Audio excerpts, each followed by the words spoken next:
Hello અને નમસ્કાર મિત્રો, કેમ છો બધા? મજામાં ને? મિત્રો હું મહેતા ફરી એકવાર સ્વાગત કરું છું તમારું તમારી પોતાની ચેનલ પર. મિત્રો, ટાઇટલ એકદમ બરાબર વાંચીને આવ્યા છો કે ટાલમાં પણ વાળ ઉગી જાય ને એવી એક જબરજસ્ત વસ્તુ વિશે આજે હું તમને જણાવવાનો છું. જી હા મિત્રો, આ વસ્તુનો મોટામાં મોટો ફાયદો એ છે કે તે ખરી ગયેલા વાળ છે તેને ફરીથી ઉગતા તો કરે જ છે, પણ તેની સાથે સાથે વાળની ગ્રોથ છે તેમાં પણ વધારો કરે છે. અને તેની સાથે સાથે આપણે આગળ ચર્ચા કરવા જઈએ તો નવા વાળ ઉગાડવા માટે પણ ફાયદાકારક છે. વાળની વૃદ્ધિ વધારે છે, સાથે વાળને કાળા, લાંબા અને મજબૂત કરવાનું કાર્ય ખૂબ જ સરળતાથી કરે છે. જી હા મિત્રો, હવે એ કઈ વસ્તુ છે એ જણાવું એ પહેલાં તમને એ સામાન્ય કારણો જણાવી દઉં કે જેના કારણે આજકાલના સમયમાં વાળ ખરવાની, અકાળે વાળ સફેદ થવાની અને વાળ નબળા પડવાની સમસ્યા છે તે સર્જાય છે. કયા છે તે કારણો પહેલાં એ જાણી લઈએ તો મિત્રો, સૌથી પહેલું અને અગત્યનું કારણ હોય ને તો એ છે સ્ટ્રેસ. જી હા મિત્રો, આજકાલ આપણે ઘણા પ્રકારના સ્ટ્રેસ લઈએ છીએ, ઘણા પ્રકારના તણાવથી પીડાઈ રહ્યા છીએ અને તેની સીધી જ ઇફેક્ટ આપણા વાળ પર જોવા મળે છે અને તેના કારણે વાળના ખરવાની સમસ્યા ખૂબ સામાન્ય બની છે. સાથે સાથે પૂરતા પોષક તત્વોયુક્ત ખોરાક ન લેવો, ખાસ કરીને જંક ફૂડનું વધારે પડતું સેવન, વધારે પડતા પડીકાઓ અથવા તો બહાર મળતો જે ખોરાક છે તેનું સેવન અને ઘરના ખોરાકનું સેવન ન કરવું તે પણ એના માટેનું એક મુખ્ય જવાબદાર કારણ છે.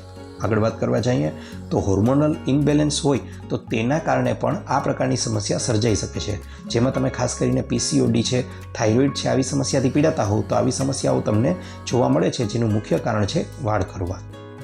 આગળ વાત કરવા જઈએ તો એક અગત્યનું બીજું કારણ એ પણ છે કે વાળ પર વધારે પડતા રસાયણોયુક્ત પ્રોડક્ટનો ઉપયોગ કરવો, જેમ કે આર્ટિફિશિયલ શેમ્પૂઓ છે, સાબુઓ છે, તેનાથી વાળ ધોવાનો પ્રયોગ કરવો. આ ઉપરાંત વાળ સ્ટ્રેટનિંગ કરવા માટે આપણે જરૂર કરતાં વધારે પડતી ગરમી આપી અને વાળને બહેનો છે તે સ્ટ્રેટ કરાવે છે. આ બધી સમસ્યાઓ એવી છે કે જે લાંબા ગાળે વાળને નુકસાન પહોંચાડે છે.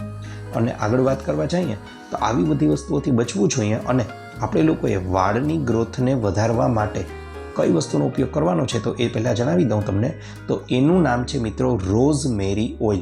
જી હા મિત્રો, રોઝમેરી ઓઇલ કે જે બજારમાં પણ આજકાલ ખૂબ જ સરળતાથી ઉપલબ્ધ છે અને તમે ઓનલાઈન પણ તેને મંગાવી શકો છો, પણ એક વસ્તુની ખાતરી કરી લેવી કે 100% તે શુદ્ધ હોય. રોઝમેરી ઓઇલ તે આપણી વાળની ગ્રોથ છે તેને વધારે છે, ઉપરાંત વાળ માટે એક ટોનિક પૂરું પાડે છે અને મોટામાં મોટો ફાયદો એ છે કે તેની કોઈ જ પ્રકારની સાઇડ ઇફેક્ટ નથી.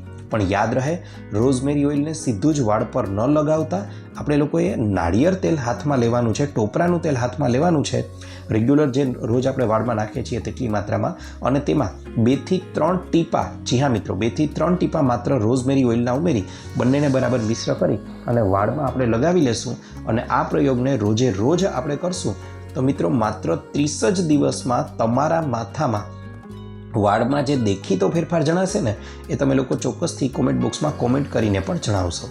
તો આજથી જ શરૂ કરી દો આ નુસ્ખાનો ઉપયોગ અને તમારા વાળમાં કેવા ફેરફારો થયા તેના વિશેની પણ કોમેન્ટ બોક્સમાં કોમેન્ટ કરી ચર્ચા કરી જણાવજો. સાથે સાથે તમને લોકોને આનાથી કેવા કેવા અન્ય ફાયદાઓ પણ વાળને લગતા થયા તે પણ કોમેન્ટ બોક્સમાં કોમેન્ટ કરી જણાવજો અને અન્ય કોઈ સમસ્યા હોય તો એ પણ જણાવજો. અમે તેને અનુરૂપ પણ નવો વિડીયો લાવવાનો પૂરતો પ્રયાસ કરીશું. વિડીયો ગમ્યો હોય તો લાઇક કરજો, ચેનલને સબસ્ક્રાઈબ કરજો. આભાર.